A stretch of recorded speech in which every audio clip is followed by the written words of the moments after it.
apa kabar Anda hari ini? Senang sekali saya Indah Andara bisa hadir untuk menjumpai Anda dalam program Bincang Tokoh Antv. Selama 1 jam kita akan membahas pembahasan menarik tentunya dengan tokoh yang sangat luar biasa. Dan pada hari ini sudah hadir di samping saya tokoh yang sangat luar biasa, tokoh yang menginspirasi banyak anak muda di Kabupaten Malang. Langsung saja kita sapa. Apa kabar Pak Bogang? Alhamdulillah baik dan sehat. Iya, jadi Pak Bogang ini memiliki nama lengkap yaitu Priyo Sudipyo, betul ya? Betul. Tapi hitsnya atau nama bekennya di Malang yaitu Bapak Bogang. Ya, Mas Bogang lah, lebih familiarnya begitu ya. Oh, Mas Bogang. Oke, baiklah.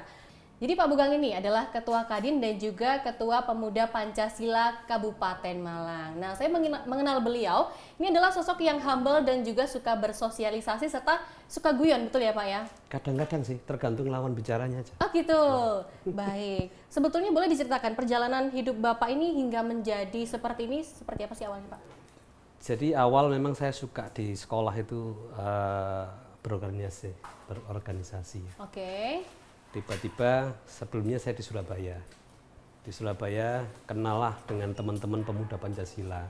Karena memang MPW atau Majelis Pimpinan Wilayah Pemuda Pancasila Jawa Timur itu kantornya di Surabaya.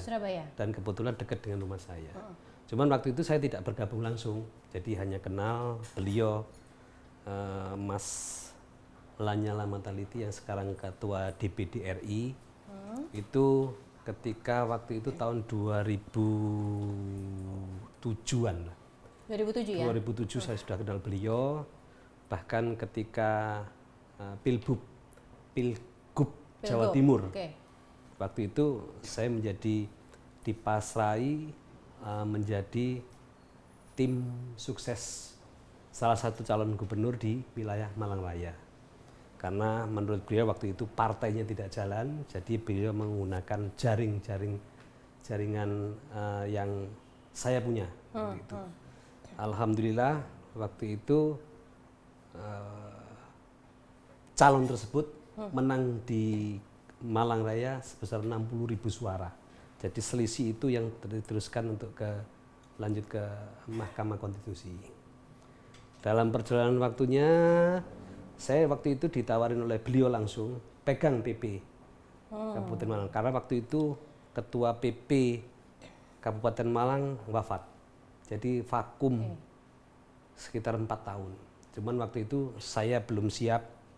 Artinya belum siap itu ketika memegang organisasi itu wajib dan harus, prinsip bagi saya, tidak ngerepoti dapur rumah.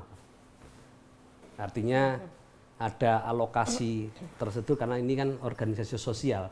Jadi saya harus mapan dulu.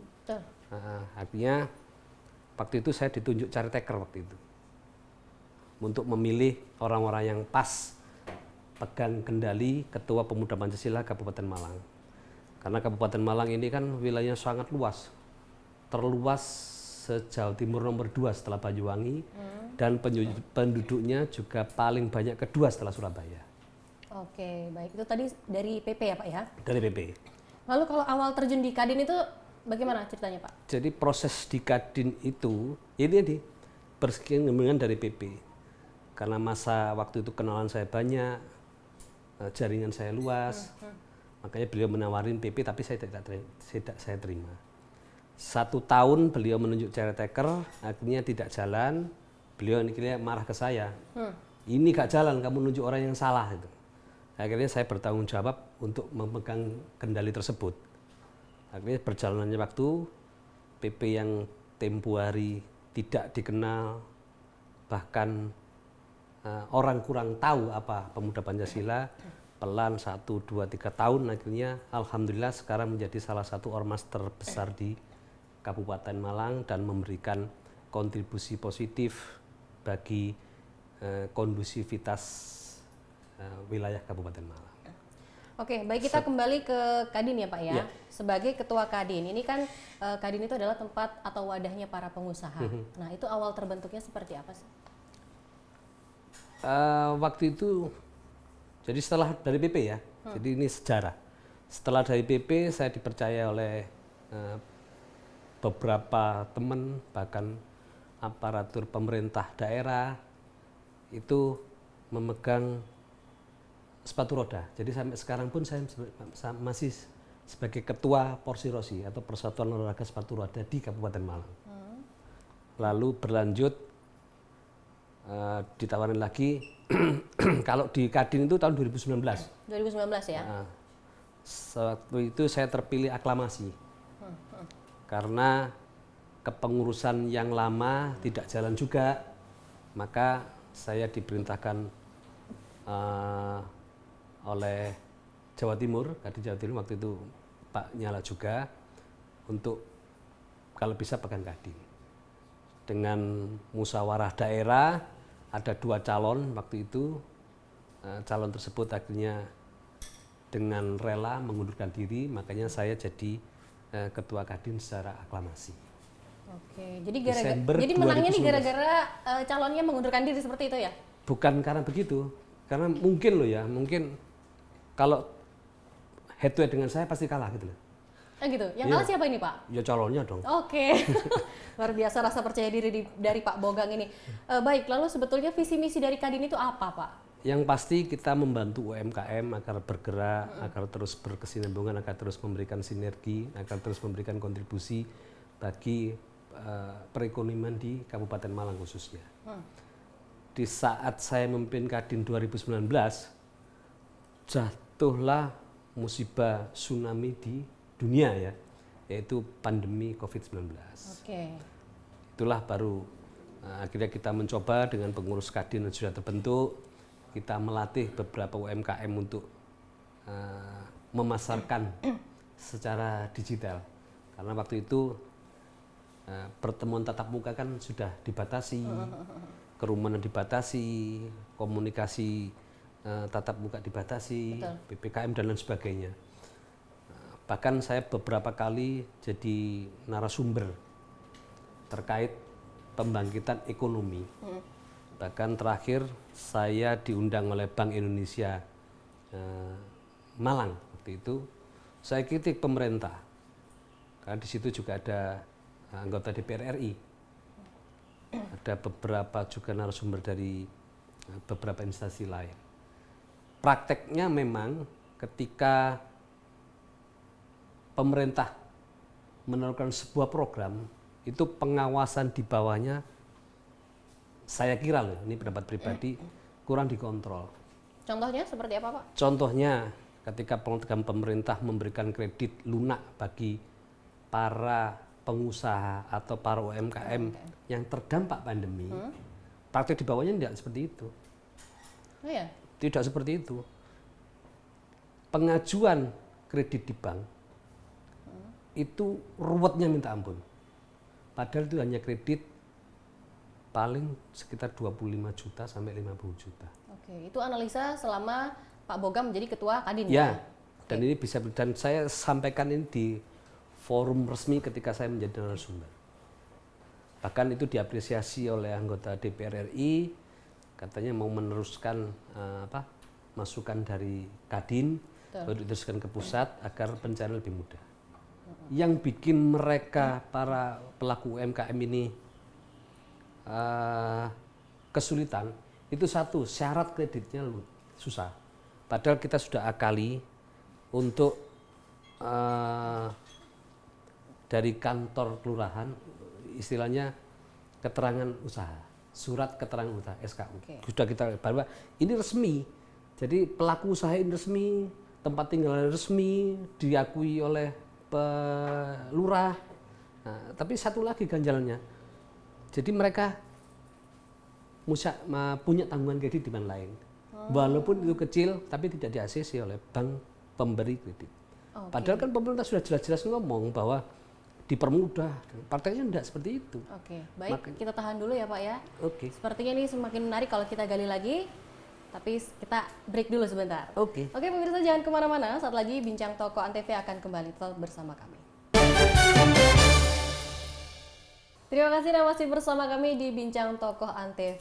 Nah, kita masih bersama dengan narasumber Bapak Bogang ya, Bapak Priyo Sudibyo atau nama kerennya adalah Bapak Bogang di Malang. Terakhir kita tadi membicarakan tentang usaha atau Kesulitan kredit ya. ya kesulitan kredit bagi pelaku UMKM ya yang dijanjikan dengan segala kemudahan oleh pemerintah. Nah, bisa dilanjutkan Pak. Jadi mereka akhirnya begini, kredit sulit, akhirnya mereka ke BPR. Oh. BPR, tahu BPR? Ya. Bank pengganti rentenir. Jadi malah bebannya malah berat. Pernah saya mengusulkan saja, tapi kan kebijakan tetap kepada pemerintah daerah. Kalau bisa dibantulah mereka pedagang-pedagang kecil yang terjerat oleh BPR tadi. Ya. Jadi istilahnya kalau di sini mungkin bank dedil ya. Jadi kreditnya mungkin 25 juta, bayarnya mereka itu kalau tidak saya pakai sobean gitu 5.000 tiap hari atau 10.000 tiap hari, saya tidak tahu. Dan akhirnya membebani kan, karena itu bunganya bisa mencapai lebih dari 30%. Nah, akhirnya malah terjerat. Itu tadi pernah saya sampaikan hal itu agar dipermudah lah. Kalau memang ada tanggungan di bank, ya mestinya ada, kayak dulu ada pengunduran ya. Tapi itu tetap menjadi syarat mutlak dari bank. Bahkan pernah saya datangi beberapa pimpinan bank, tetap syaratnya sama. Makanya saya ketika ngomong begini saya berani diklarifikasi. Betul. Ketika pusat ngomong enggak sudah dipermudah, enggak ada permudah. Gitu loh. Akhirnya ya UMKM terakhir saat pandemi puncaknya itu hampir 50% UMKM anggota Kadin itu gulung tikar. Gulung tikar ya. Gulung tikar karena begini, mereka biasanya jual makanan, bukanya jam 4 biasanya sampai jam 12 malam. Karena ada PPKM mundur jadi jam 8 malam. Oke. Dan jam jualannya juga jam lebih jualnya pendek ya. Jadi ya makin terjepit. Makin terjepit. Kalau tidak bisa dia fasilitas beli online, otomatis kan harus penjajakan. Padahal jam pembatasan mereka berjualan di jalan dan lain sebagainya dibatasi. Oke, lalu untuk dari anggota Kadin sendiri yang akhirnya memutuskan untuk pinjam ke BPR berapa persen Pak? Sebagian sih, kalau anggota Kadin saya sarankan jangan sampai pinjam ke BPR tadi ya. Berarti nggak ada ya? BPR, insya Allah nggak ada. Yang biasanya yang di situ itu pedagang-pedagang pasar yang memang kesulitan untuk meminjam bank. Karena mereka punya stand di pasar, tapi tidak dapat rekomendasi dari kantor lurah tadi, surat keterangan usaha. Kalau surat keterangan usaha kan berarti di rumah dia. Ada produk yang dihasilkan, ada survei dari bank. Begitu. Lalu kalau untuk penjualan ini kan masa pandemi COVID ya Pak ya, yang sudah berjalan 1 tahun lebih. Nah, menurut analisa Pak Bogang sendiri, bagaimana sih peningkatan penjualan pedagang dari awal pandemi sampai sekarang?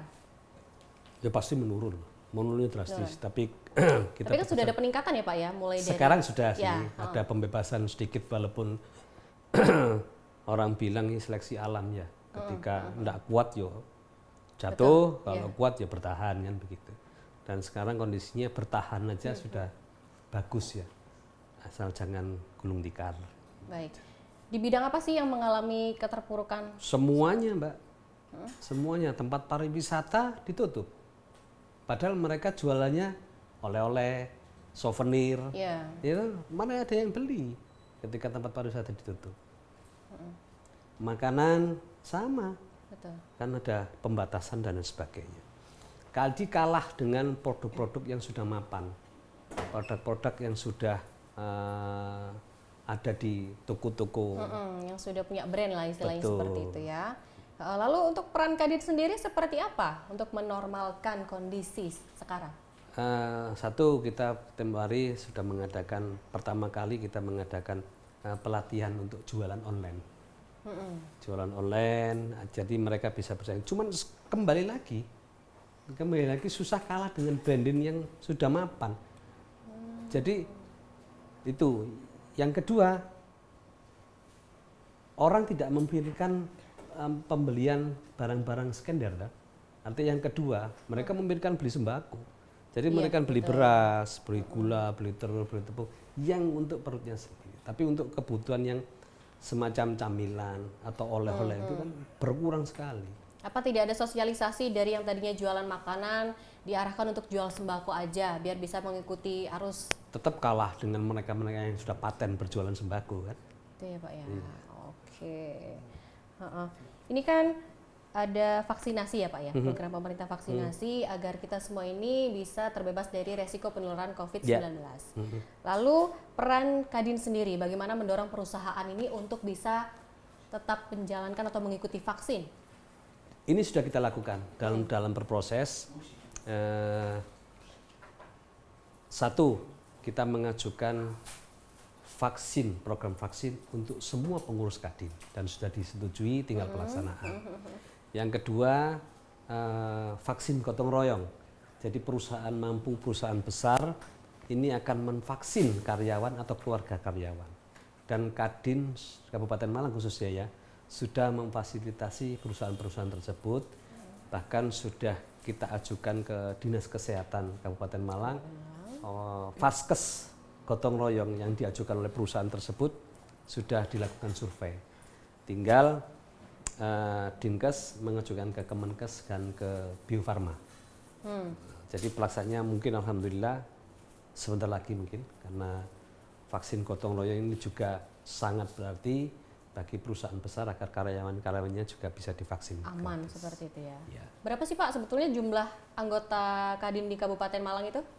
Ada beberapa kriteria perusahaan ya, jadi golongan A, B, C, dan D. Total keseluruhan, kalau untuk jumlahnya berapa? Jumlah sekarang kurang lebih hampir 200-an lebih kalau nggak salah. 200-an Ya, lebih itu ya? perusahaan yang menengah dan besar. Kalau UMKM-UD itu tak masih hitung, karena kan kita sifatnya membantu mereka. Dengan iuran yang juga sangat mudah sekali. Bahkan beberapa UMKM yang lain sudah siap bergabung, kita bantu untuk perizinan, kita bantu untuk memasarkan mereka, jadi gitu. Jadi syarat masuk untuk menjadi anggota Kadin itu seperti mudah apa? Sekali, sangat mudah sekali.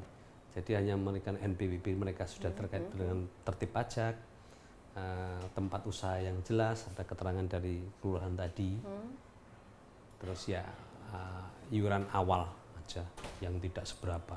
Iuran awal ya. Berarti untuk pedagang pasar itu nggak bisa masuk ke Kadin dong Pak? Bisa, itu namanya usaha dagang. Jadi kita tidak memaksakan untuk mereka menjadi anggota Kadin juga, tapi lebih baik anggota Kadin karena di Kadin juga nanti ada info apapun terkait perkembangan. Tapi kan pedagang pasar kan tidak punya NPWP. Kalau disebutkan bahwa menjadi anggota Kadin harus punya NPWP tadi. Ada tadi UD tadi, usaha dagang. UD. Jadi untuk golongan yang kecil. Tapi masih dalam lingkup ini ya, Kadin ya Pak ya. Oke. Ada nggak sih Pak kendala dari Kadin ini untuk mencapai anggotanya tuh bisa divaksin keseluruhan seperti itu? Sudah kita ajukan. Sudah kita ajukan. Tadi saya ngomong tadi kita mengajukan semua pengurus Kadin untuk di program vaksin dan sudah disetujui oleh Dinas Kesehatan. Pengurusnya saja? Pengurusnya saja. Kalau pengurusnya saja berjumlah berapa orang sih Pak? Pengurus Kadin sekarang sekitar 90-an orang. 90 orang. Oke, lalu nasib 110 tadi, apakah mereka tidak menerima vaksin Pak? Yang mana? Katanya kan tadi kan untuk anggota vaksin ada 200. Betul. Itu anggota, jadi Iya. pengurus.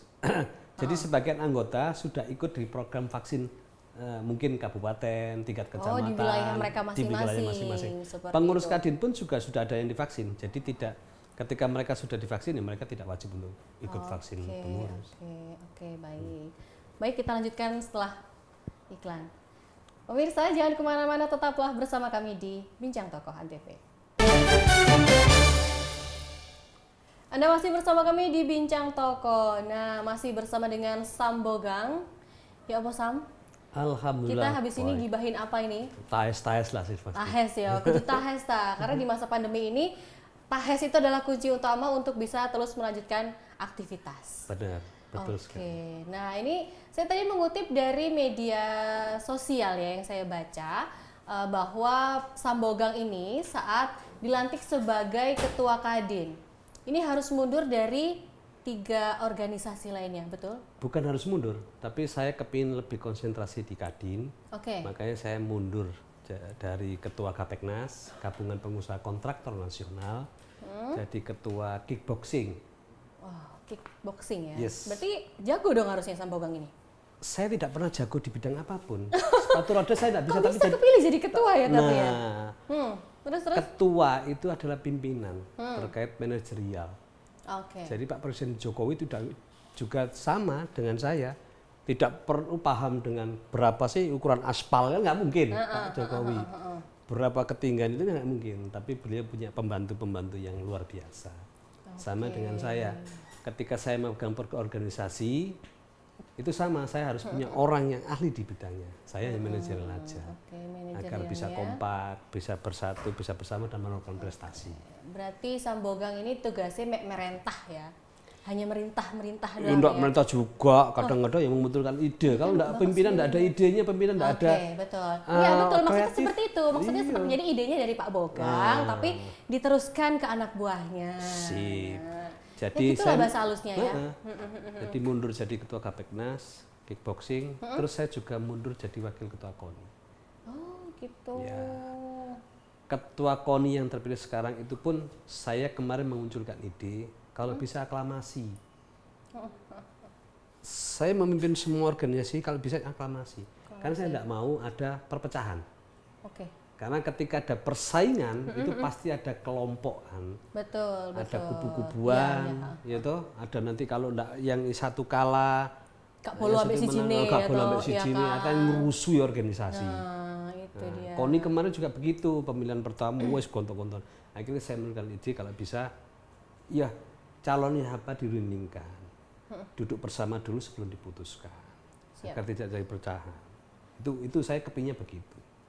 Kalaupun presiden bisa wes gak usah mungkin lebih enak, gak ada kebukuan tuh, gak ada perpecahan. Dari Indonesia bisa Sabang damai. sampai Merauke. Indonesia bisa damai. Aklamasinya di mana ngumpulnya tengah-tengahnya ini? Ya itu kan, Ya kan? harus berupa amandemen dan undang-undang kan. Iya, tapi enak loh gitu, damai. Beberapa kali ketua Kadin kemarin, sebelum pemilihan calon yang satunya menemui saya. Ngapain? Ajak makan? Satu ngopi yang pasti. Oh, Terus itu tadi saya tak mundur aja. Oh. Biar saya enggak mas sampean, saya enggak mau. Sampean aja mas, saya tak terima ketua. Enggak, Mas Bogang aja. Jadi kita rundingkan di tempat lain. Setelah itu teknisnya baru nanti di musyawarah daerah tadi. Akhirnya saya terpilih dari aklamasi. Gitu. Oke, jadi yang mundur damai, ini sekarang sudah damai. Di pemuda Pancasila kan sama. Ketika ada calon yang mencalonkan, saya tidak akan mencalonkan, tapi saya dicalonkan. Dari 30 PAC atau kecamatan, itu aklamasi memilih saya, tidak ada calon lain. Saya mau dicalonkan loh ya. Iya. Kalau ada calon lain, monggo silakan, saya tak mundur. Saya menghindari perpecahan, saya kepingin kebersamaan. Jadi yang ditadin tadi tuh mundur mungkin insecure kali ya sama Sambogang ini. Akhirnya aku tak mundur aja lah, cek Pak Bogang aja lah gitu kali ya. Enggak juga, cuman karena ya itu tadi. Kalau head to head pemilihan pasti kalah kok. Gitu ya. Ya pede dong. Pede. Oke, kita beralih ke Ketua Pemuda Pancasila. Ya Siap. kan? Sebagai Ketua Pemuda Pancasila, sebetulnya apa sih visi yang Anda bawa di sana? Yang pasti merubah paradigma. Karena pemuda Pancasila ini ada yang memersetkan pemuda preman. Betul, preman suka berseragam. berkelahi, Ya. brutal dan sebagainya. Betul. Nah ini saya merubah, alhamdulillah teman-teman yang biasanya minum mabuk di pinggir jalan sudah tertib beralih ke dalam rumah. Minum kan begitu. Oh, jadi minumnya di dalam rumah Di ya? dalam rumah, gak bikin resek dan sebagainya. Setelah dalam rumah akhirnya mereka berkurang, sekarang sudah tidak minum lagi. Kan begitu, ada tahapan. Gak bisa ketika orang langsung, "Dot, kamu salah. Iya. Dot, kamu jangan minum." Gak bisa. Gitu. Jadi akhirnya saya mencontohkan untuk diri saya sendiri.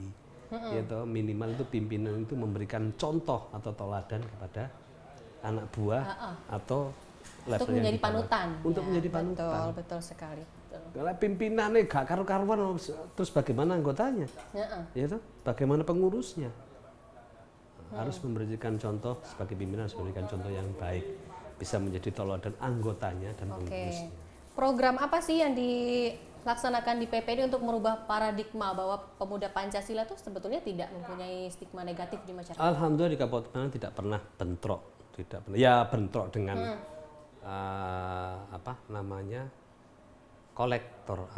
kolektor ya, yang mencabut sepeda motor tanpa Debt collector. debt collector. Artinya yang mencabut itu sering sih PP. Karena memang Oh gitu. sering kita Bapak yang nyuruh, bukan? kadang-kadang saya perintahkan. Kok jahat Kadang-kadang ya saya sama dia? perintahkan. Jahat loh. Ya terus Karena kita ya apa ya? Bukan hak mereka untuk menjabel. Kalau misalnya menjabel itu mencabut di jalan. Karena ada undang-undang, ada fidusianya, bahkan ada instruksi Kapolri lawan.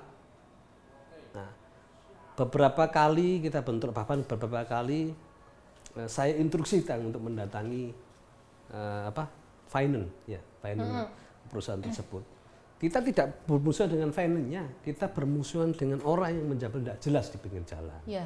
Kadang-kadang perempuan Di tengah jalan, mau di tengah jalan gitu diambil kan. sepedanya, itu yang kurang ajar. Betul. Bahkan saya Apa bedanya perintahkan, dengan begal seperti itu ya Pak? bahkan pernah saya perintahkan sweeping itu.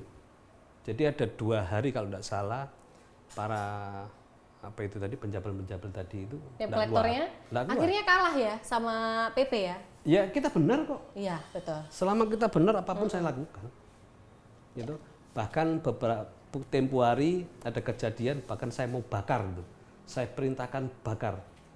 Ada sebuah kantor yang saya perintahkan untuk bakar. Kantornya mau dibakar Pak? Iya, serius. Dan itu menjadi ramai perbincangan. Terus respon dari kantor yang mau dibakar sendiri seperti apa akhirnya? Melobi ke Polres, melobi ke polisi agar bisa mengerem saya. Oh. Tapi saya punya pedoman, ketika saya benar apapun saya lakukan. Saya ngomong Pak polisinya, tangkap saya, jangan tangkap anak buah saya. Karena saya memerintahkan untuk membakar kantor tersebut. Oke, luar biasa pemirsa. Adakah peranan PP dalam membantu pemerintah dalam bidang-bidang positif? Wah, itu sudah diakui oleh pemerintah daerah. Ya, di Kabupaten Oleh Malang sendiri? Yes. Diakui oleh pemerintah daerah, diakui oleh TNI dan Polri. Keberadaan PP memang masih memberikan kontribusi besar. Dan bisa dicek ini ke Pak Bupati, Pak Dandim, Pak Kapolres. Setiap ada kegiatan, bahkan saya menerjunkan anggota. Pengamanan malam Natal, semua gereja kita amankan. Kita bantu mengamankan. Kita keliling malam tahun baru, bahkan Idul Fitri, dan hari perayaan beberapa agama lain. Jadi bersinergilah dengan TNI dan Polri, PP membantu pengamanan gereja, pengamanan masjid, pengamanan waktu itu pura, ya, kita juga aktif terlibat. Bahkan kemarin sosialisasi protokol kesehatan pun PP dilibatkan. Jadi untuk memberi himbau masyarakat agar memakai masker, menjaga jarak dan mencuci tangan, PP juga dilibatkan oleh pemerintah, TNI dan Polri. Oke, 10 April kemarin Malang kan diguncang gempa. Yes. Nah, PP itu PP apa yang pertama- dilakukan PP untuk membantu? Malam gempa, malam itu setelah seret itu ada beberapa PP langsung datain ke lokasi. Ada kita file, ada fotonya. Bahkan kita memberikan bantuan langsung kepada masyarakat yang terdampak gempa lalu. Kita mendatangi dan kita bantu untuk membersihkan puing-puing yang menjadi rumah. Oke. Gitu. Kita yang pertama. Makanya alhamdulillah keberadaan pemuda Pancasila khususnya di Kabupaten Malang bisa diterima semua lapisan masyarakat dan pemerintah daerah terutama TNI dan Polri. Siap. Oke, Pak Bogang, sesaat lagi ini saya mau kepo tentang Duta Pancasila. Wah, itu yang luar biasa. Ya, tapi kita iklan dulu ya Pak ya. Oh, sip. Oke, pemirsa jangan kemana-mana, tetap bersama kami di Bincang Toko Antv. Terima kasih pemirsa, Anda masih setia bersama kami di Bincang Tokoh Antv. Nah, Sambogang, kita tadi berbicara tentang pemuda Pancasila. Nah, Anda juga yang memprakarsai atau yang menginisiasi Duta Pancasila pertama di Indonesia, betul? Betul. Nah, ini gimana sih antusias masyarakat sendiri dalam adanya Duta Pancasila ini? Jadi event Duta Pancasila itu saya inisiasi ketika menjelang ulang tahunnya hari lahirnya pemuda Pancasila yang ke-61 tahun 2000 lalu. Saya berpikir begini, kalau mengadakan acara-acara 2020 ya? 2020? Oke, Ya, 2020. 2020. Ulang tahun yang ke-61. Jadi kalau acara gini biasa lah, artinya ya selamatan, perayaan gitu ini aja kan ya. biasa Oh, lah. betul. Apa yang kira-kira menjadi luar biasa? Apa nih Akhirnya gebrakannya? Gitu ya? terinspirasilah pemilihan Duta Pancasila.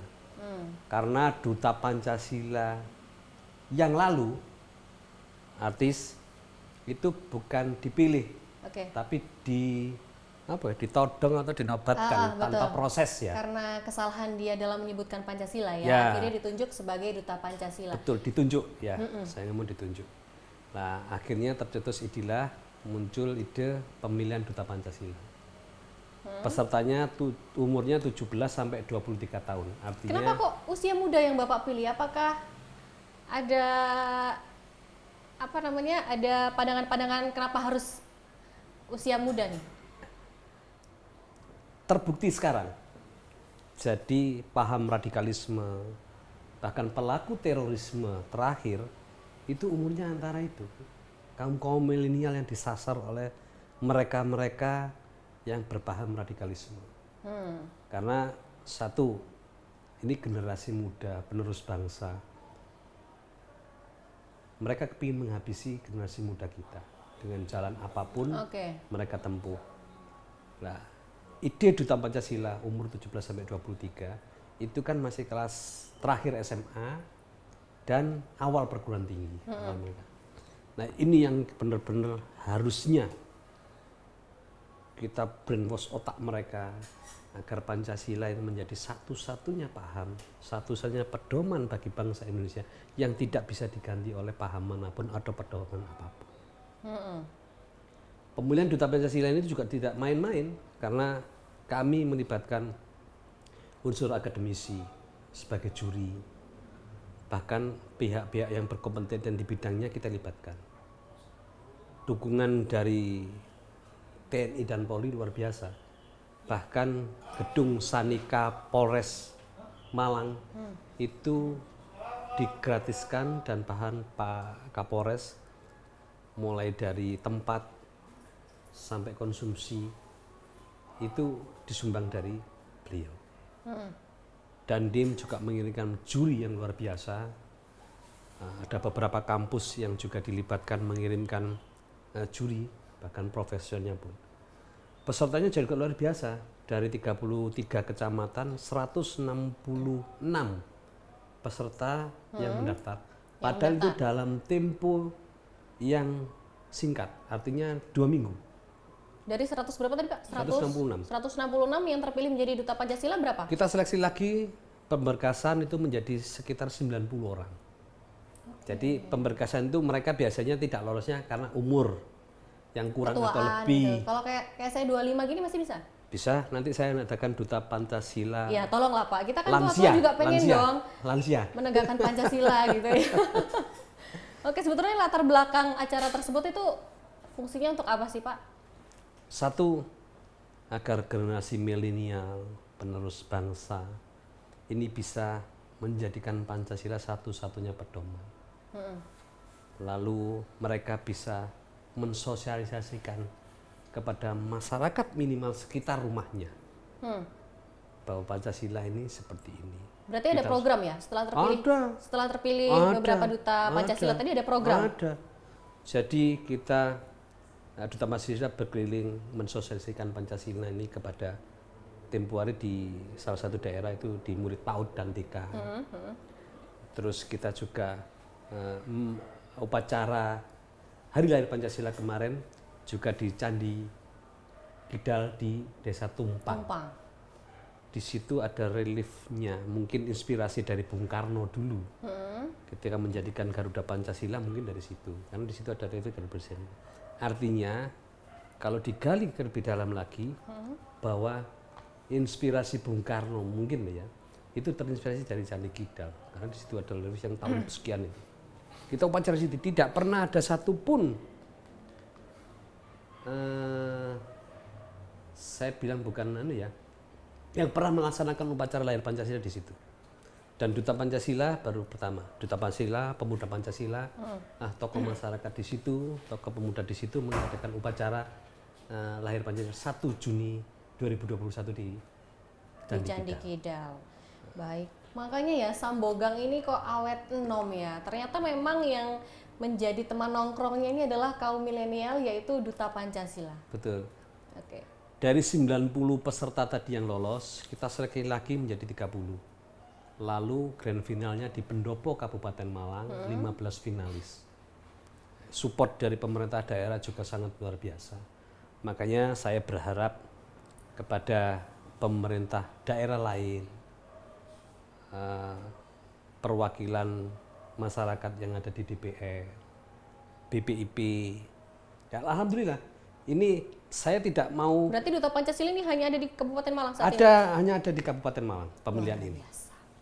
Dan Saya itu mau ikut satu-satunya yang pernah diadakan di Indonesia. Oke. Sekarang sudah mulai ditiru saya kalau tidak salah loh ya, di Jember, bahkan BPIP ingin mengenjarakan ikon Pancasila, di daerah lain, bahkan Mojokerto kemarin berkunjung ke kantor kami untuk bisa mengadopsi pemilihan Duta Pancasila. Oke.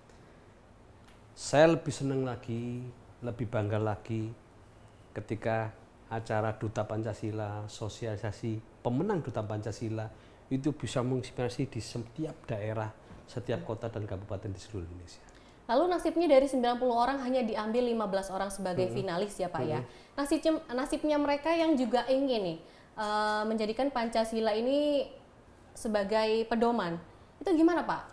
Paling tidak Pasti ketika kan mereka ada rasa kecewa gitu kan. ya itu kan Sedangkan Pancasila ini kan wajib dipahami oleh seluruh masyarakat Indonesia. kecewa boleh, cuman kan ada dalam kompetisi kalah menang itu kan biasa. Oke. Tapi yang menyeleksi atau juri itu sudah benar-benar teruji kualitasnya. Kita melihat kampus dan sebagainya. Minimal 166 pendaftar tadi itu tahu bahwa Pancasila adalah pedoman hidup. Ketika 166 tadi di sekitar rumahnya ada 10, menyebar lagi 10, berapa orang yang tahu bahwa Pancasila adalah abadi? Pancasila ada pedoman bangsa yang tidak bisa diganggukan. Jadi minimal bisa menangkal paham-paham lain yang mau masuk menggantikan Pancasila. Ya. Atau merubah Pancasila sebagai pedoman dasar negara Republik Indonesia. Lalu sebetulnya karakter seperti apa yang Anda harapkan dari Duta Pancasila ini? Yang pasti memahami Pancasila. Dari mulai sila pertama, isi-isinya, bahkan bisa mengingatkan dalam kehidupan dia sehari-hari. Saya kepingin lagi ini bisa menyebar di Indonesia. Saya tidak peduli siapapun yang mengadopsi dari pemilihan Duta Pancasila ini. Justru Saya malah senang juga ya, Pak, tidak ya? peduli program Duta Pancasila yang akan diadopsi oleh daerah lain, oleh masyarakat lain, oleh elemen masyarakat lain. Yang penting bagi saya adalah Pancasila ini bisa menjadi pedoman hidup, terutama bagi milenial, agar terus tertanam jiwa Pancasilanya. Jiwa kesatuan dan kesatuan. Ya baik. Lalu peranan Duta Pancasila dalam meminimalisir radikalisme yang saat ini marak terjadi? Kita tiap hari jalan. Pak, kita tahan dulu jawabannya biar pemirsa penasaran. Pemirsa jangan kemana-mana, tetaplah bersama kami di Bincang Tokoh Antv. Anda masih bersama kami di Bincang Tokoh Antv. Pemirsa, tadi pemirsa dibuat penasaran oleh pertanyaan tentang apakah peran Duta Pancasila ini dapat meminimalisir radikalisme. Nah, langsung saja Bapak mungkin Sangat bisa. Karena jaringan Duta Pancasila, pemenang ya, atau pendaftar, tempoh hari 166 ada minimal dia punya IG dengan follower 1000 minimal. Bisa dibayangkan sosialisasi dari Duta Pancasila. Itu kriteria utama. Ketika mereka menyampaikan pesan-pesan tentang Pancasila, kegiatan mereka, berarti kan dilihat minimal 1000 orang. Betul. Nah, itu kan bisa menyebar kemana. Apalagi sekarang eranya media sosial. Media sosial. Jadi pesan apapun kita bisa sampaikan lewat akun-akun dari mereka. Oke, ini tentang media sosial. Di media sosial itu banyak sekali lahir berita-berita hoax. Nah, peran Duta Pancasila di sini seperti apa? Itu tadi. Jadi jaringan mereka, follower mereka yang minimal 1000 untuk bisa menjadi Duta Pancasila, itu bisa menyebarkan minimal ketika pesan-pesan yang disampaikan. Seperti jangan pernah langsung menyebar isu yang belum jelas, atau penangkal berita-berita hoax, klarifikasi dulu sebelum menyebarkan. Nah, itulah peran dari Duta Pancasila. Kalau pemuda Pancasila sendiri pernah nggak diterpa hoax gitu Pak? Yang harus diklarifikasi oleh Duta Pancasila? Secara organisasi enggak, cuman kan di medsos juga banyak kejadian di daerah lain pemuda Pancasila bentrok, itu menjadi pertanyaan juga. Iki PP di kuno aman tah? Saya bilang, aman bro. Gitu. Apalagi banyak nih Pak di beberapa daerah itu kan Kalau Kabupaten Malang kondusif lah. Saya bilang kondusif ya. gitu. Gitu. Beberapa pemuda Pancasila atau yang mengaku oknum dari Duta Pancasila ini di tempat-tempat parkir gitu kan, itu malak orang dan seperti itu. Nah, itu pandangan Bapak sebagai Ketua Pemuda Pancasila sendiri seperti apa? Pemuda Pancasila atau seragam Pemuda Pancasila kan saking terkenalnya Pemuda Pancasila ya, dijual bisa bebas, orang bisa memakai. Tapi untuk antisipasi itu tanya aja KTA-nya, dia punya KTA enggak? Oh, gitu. Kan ada KTA, kartu tanda anggota resmi yang dikeluarkan oleh MPN, Majelis Pimpinan Nasional. Jadi bisa mengantisipasi itu. Kalau dia punya KTA ya enggak. Kalau ternyata pemuda Pancasila itu punya KTA, nah dan dia melakukan hal yang negatif Pak. Lalu, laporkan polisi, biar ditangkap polisi. Apa langkah yang harus dilakukan? Ya kalau memang sudah tidak kriminal ya urusannya pidana sudah. Polisi aja laporin. Enggak masalah. Saya tidak akan melindungi. Bahkan pemuda Pancasila yang tempuh hari mencoreng nama pemuda saya pecat.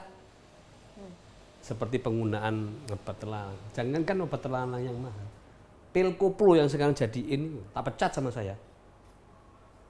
Gaya kepemimpinan saya di PP itu lebih dari preman. Tapi ketika saya memimpin Kadin, saya lebih dari pengusaha. Oh gitu ya. Kalau di PP berarti bapaknya preman. Ya. Artinya Betul. sebagai seorang pimpinan kan harus bisa membawa organisasi tersebut, memberikan tauladan, minimal disegani, bukan ditakuti loh ya. Disegani. Ketika takut dan segan itu kan beda. Ya, takut itu ketemu takut, tapi segan kan ada sisi hormatnya. Kalau sinergi dari pemuda Pancasila sendiri dengan organisasi lainnya seperti apa? Baiklah, kita dengan ormas-ormas kepemudaan apakah pernah yang lain. melakukan suatu kegiatan sosial bersama Bareng, atau sering. jalan-jalan bareng Sering. atau ngopi bareng gitu Pak? Yang pasti ketika ada gempa kita biasanya bersama dengan Amsor, Banser, FKPPI, Pemuda Muhammadiyah dan lain-lain. Juga kita pernah mengadakan diskusi bareng bagaimana kita bicarakan masalah negara ke depan. Sering kita, bahkan saya sering diundang oleh beberapa kelompok masyarakat besar, webinar terkait Pancasila dan NKRI. Yang pasti begitulah. Saya berharap pesan moral yang saya sampaikan sekarang ini, saya hanya kepingin sekarang Mbak, mungkin bisa didengar oleh pemerintah atau masyarakat, saya hanya kepingin. Ini sudah mulai nih, padahal ide saya ini sudah dulu, sudah saya sampaikan ketika webinar dengan DPR RI. Saya kepingin setiap memulai pelajaran sekolah, kecuali hari Senin, kalau hari Senin kan ada upacara. Setiap memulai pelajaran sekolah, tingkat SD sampai SMA mungkin ya, kita menyanyikan lagu Indonesia Raya dan pembacaan teks Pancasila bergiliran dari depan atau sesuai dengan urutan absensi. Sebelum pelajaran? Sebelum pelajaran. Berapa habis menit dong sih? Pak waktunya? Berapa menit coba? Kalau nyanyi bareng mungkin masih oke. Iya. Nyanyi bareng. Jadi sebelum memulai pelajaran, itu menyanyikan lagu Indonesia Raya bersama. Minimal ada rasa patriotisme. Untuk menumbuhkan minimal rasa nasionalisme gitu ya. Ternyata lagu Indonesia Raya itu ini maknanya. Setelah itu teks Pancasila lah digilir sesuai abjad. Tiap hari satu orang. Karena mereka kenapa sih? Sila pertama, sila kedua kan berkesinambungan itu. Mereka kan muncul, oh iya ya. Kalau kita mulai dari SD, SMP, sejak SMA. dini ya. Nah, itu kan iya menangkal lah. Mereka sudah tahu, oh ini lagu kebangsaan saya.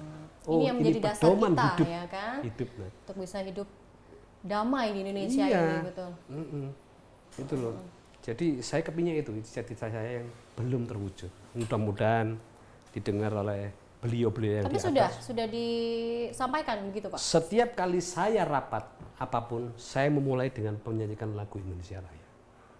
Usul yang tadi, yang kalau saat pelajaran harus dimulai menyanyikan saya lagu sudah Indonesia sampaikan Raya. ke beberapa kali webinar sudah saya sampaikan. Bahkan ketika Hari Lahir Pancasila, ada sebuah media yang menulis tentang keinginan saya tersebut. Ya, atau mungkin ini harus Pak Nadiem Makarim yang mendengar usulan Bapak ya. Mudah-mudahan Mas Nadiem atau mereka beliau-beliau supaya bisa yang ada di disampaikan atas. kepada seluruh. Iya. Berapa menit sih coba? Nggak sampai 5 menit kok lagu Indonesia Raya. Pembacaan teks Pancasila juga nggak sampai. Iya. 2 menit paling selesai. Kan tidak memori pelajaran. Ya, tapi minimal menumbuhkan rasa yang luar biasa. Iya, betul, betul. Nah, ini kalau dicamkan. Saya juga setuju Pak Nadiem dengan usulannya Pak Bogang ini ya. Kalau iya loh Pak, karena kan ini saya lama sudah mengusulkan, tapi ya itu tadi. Sekarang begini loh. Ketika ada teroris, kita saya tepak, nggak ada lagi. Betul. Nggak ada lagi. Coba mana setelah teroris selesai. Kalau orang Rusia bilang hangat-hangat tayayam kan ya. Rusia ya, tapi bahasanya bahasa Jawa ya.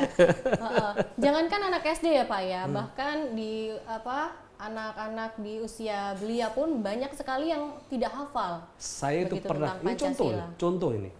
Saya jadi pembicara, dapat honor sekian, lumayan lah. Buat saya lumayan lah, buat kita lumayan lah. Traktir ya Pak? Bukan ditraktir, saya kasihkan lagi kepada audien yang datang. Wow. Ini yang datang kepala desa. Oke, itu saya acara hafal webinar? Pancasila. Enggak, waktu itu belum pandemi. Masih belum. Kepala desa, saya tunjuk satu acak. Yang hafal Pancasila saya kasih uang honor saya ini. Siap, Ada siap. waktu itu 2 juta lah, lumayan lah. Saya Dikasih bagi semua? Enggak, saya bagi 4 orang Kirain yang semuanya. hafal.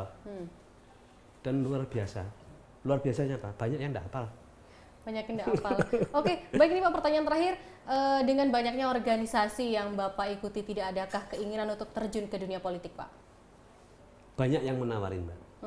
Banyak, jujur ya, partai-partai besar. Tapi saya itu gak kepingin. Kenapa Pak? Prinsip hidup saya, apa yang kamu berikan ke organisasi, bukan apa yang kamu dapat dari organisasi. Orang-orang masuk organisasi, orang-orang ya, saya bukan menyebut beberapa oknum orang-orang lah. Iya. Masuk organisasi mungkin menjaminkan sesuatu. Oke. Saya enggak mau begitu. Betul. Ketika saya enggak mampu, saya enggak akan mau. Karena saya kepingin apa yang saya berikan kepada organisasi. Nah, sekarang kan kepentingannya beda. Kalau sekarang mungkin belum ada keinginan, tapi 10 tahun ke depan, ataukah akan berubah pikiran? Insya Allah saya akan bertahan seperti ini saja. Oke. Saya jadi bisa mengoreksi kebijakan pemerintah, saya juga tetap bisa vokal, saya tetap bisa misui orang. Karena itu lebih asik ya Pak ya? Lebih asik begitu. Kadang orang ngomong ke saya, bro, kok nang di? Wes gak ketemu bro, apa? Aku kangen pisuanmu. Lah kan lucu ya? Nah itu ternyata yang dikangen itu adalah hal-hal yang unik ya dari Pak Bogang aku suwe ya. gak mau pisui, telepon saya. Iya. Baik Pak Priyo Sudibyo atau Pak Bogang, terima kasih atas waktunya sudah mau berbincang bersama kami tentang Kadin dan juga Pemuda Pancasila. Semoga Kadin atau Kamar Dagang Industri ini di Kabupaten bisa terus mengayomi pelaku usaha dan industri agar perekonomian di Kabupaten Malang bisa stabil, dan tentunya untuk Pemuda Pancasila Kabupaten Malang bisa terus turut menjaga keamanan NKRI. Dan satu hal lagi, Duta Pancasilanya bisa diadopsi oleh seluruh kabupaten kota, bahkan seluruh provinsi, daerah di Indonesia. Seluruh daerah Indonesia. Itu saya pesan saya. Siap. Dan satu lagi, jangan lupa, usul saya tadi bisa dilaksanakan atau minimal disosialisasikan kepada seluruh rakyat Indonesia. Ya, akhirnya saya Indah Andara mewakili kerabat kerja yang bertugas pamit undur diri. Sampai jumpa di episode selanjutnya. Terima kasih. Wassalamualaikum warahmatullahi wabarakatuh. Waalaikumsalam.